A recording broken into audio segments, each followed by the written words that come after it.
welcome to my channel. Please subscribe, please hit like, and please share it with your friends.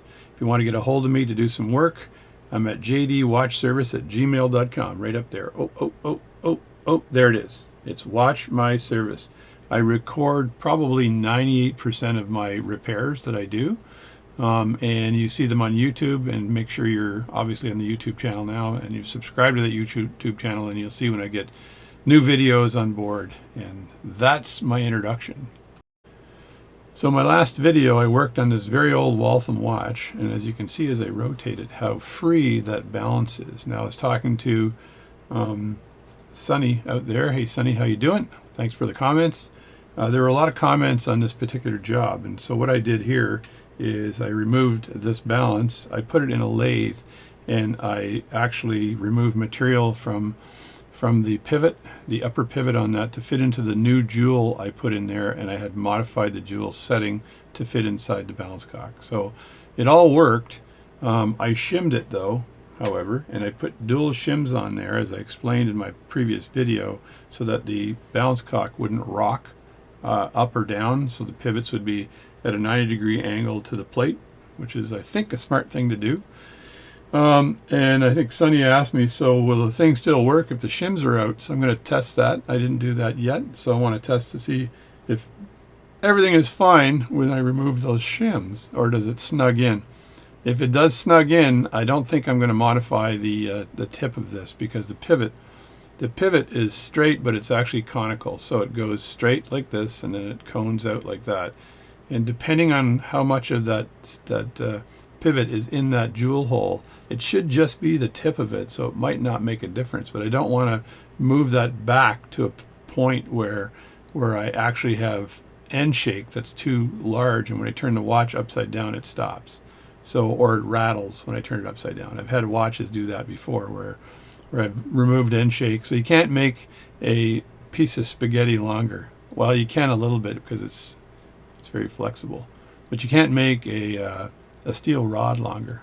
So this is blued steel that these balance staffs are made from, and so when you take a blued steel rod and it's perfect, it's fitting in there, and the end shake is absolutely perfect, and I remove material from the tip because I think that it's too tight, and I'm removing those shims, then all of a sudden I've got myself a gap, and when you turn the watch upside down, it does this, and it's very possible then for the impulse jewel that's part of the roller table to not be in spec with respect to the pallet fork, and not operate properly, basically. So I don't want to play with this. The thing works perfectly right now with double shims in there.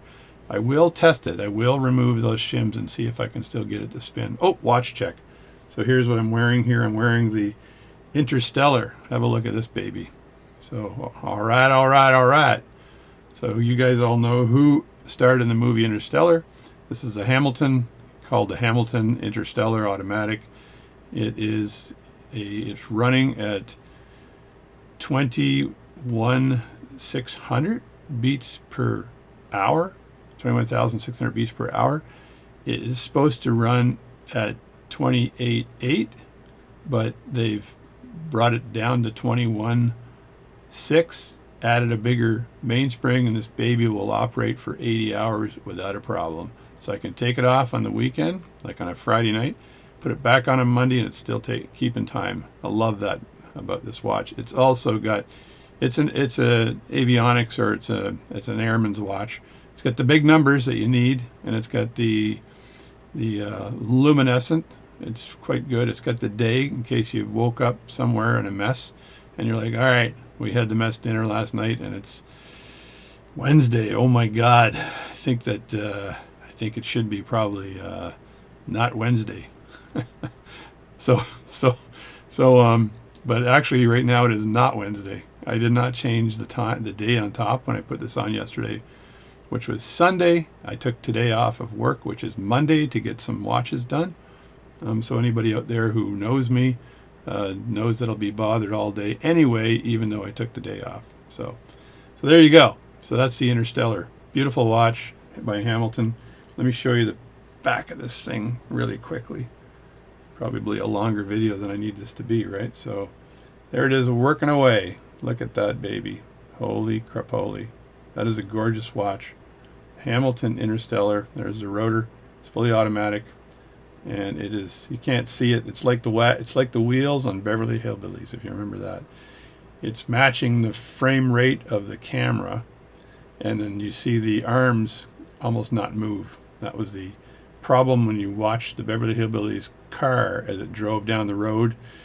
Let me tell you a little story about a man named Jed, a poor mountaineer, barely kept his family fed.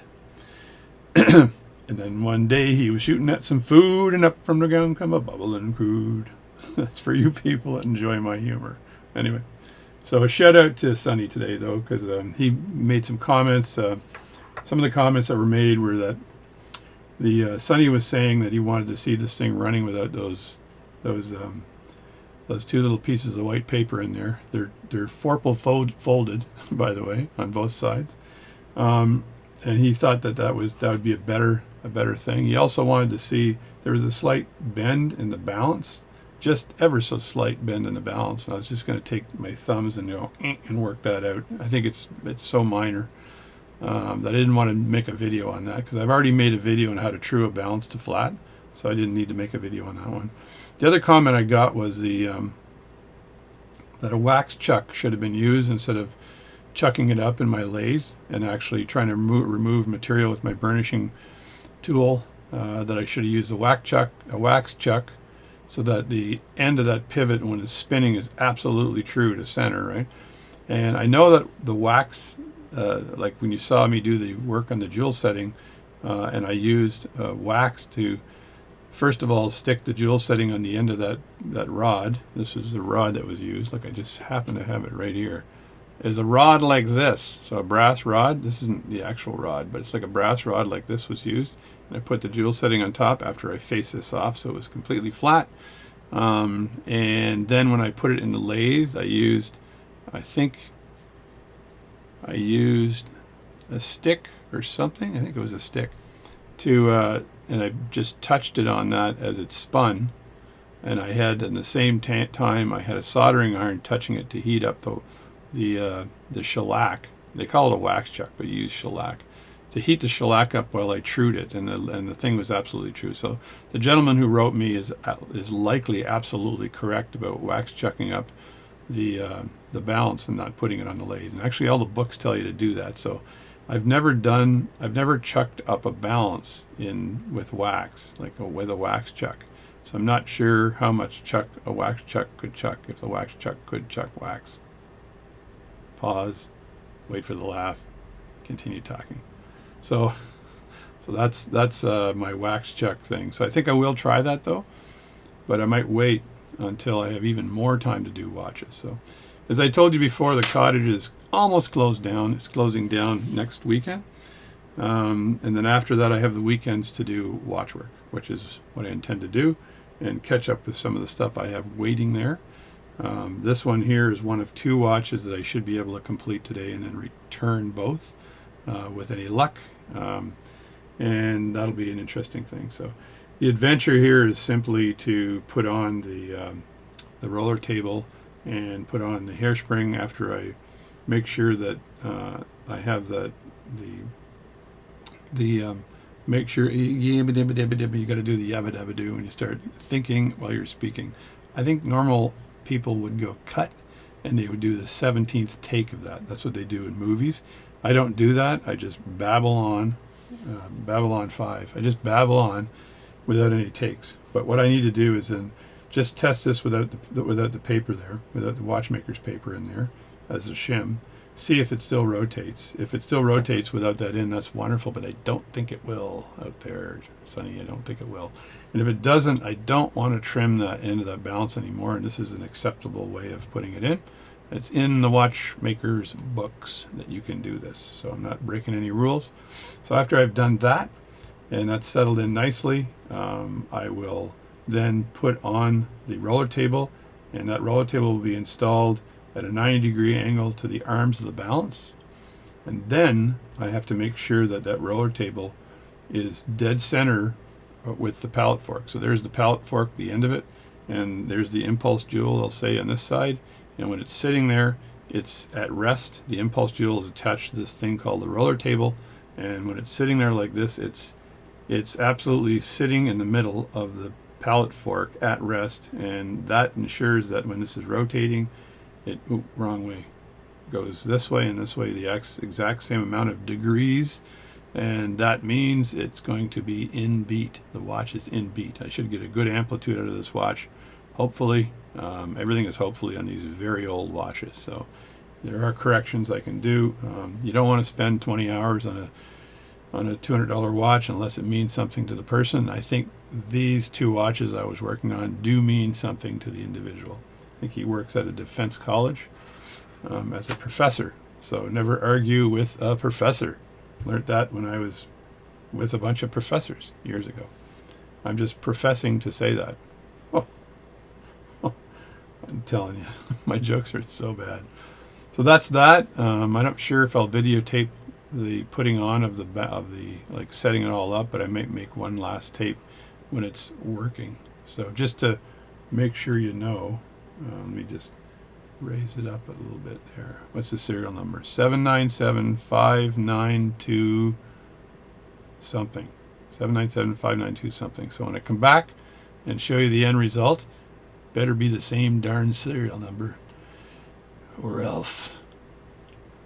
That was almost Clint Eastwood. It's a 44 Magnum, the most powerful handgun in the world. Blow your head clean off. Do you feel lucky, punk? Anyway, that's it. And I'll see you later.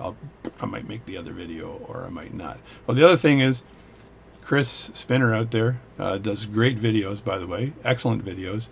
And he was looking in the November timeframe to do a kind of a blog with me, or a talk with me. We were both on there chatting about watch repair.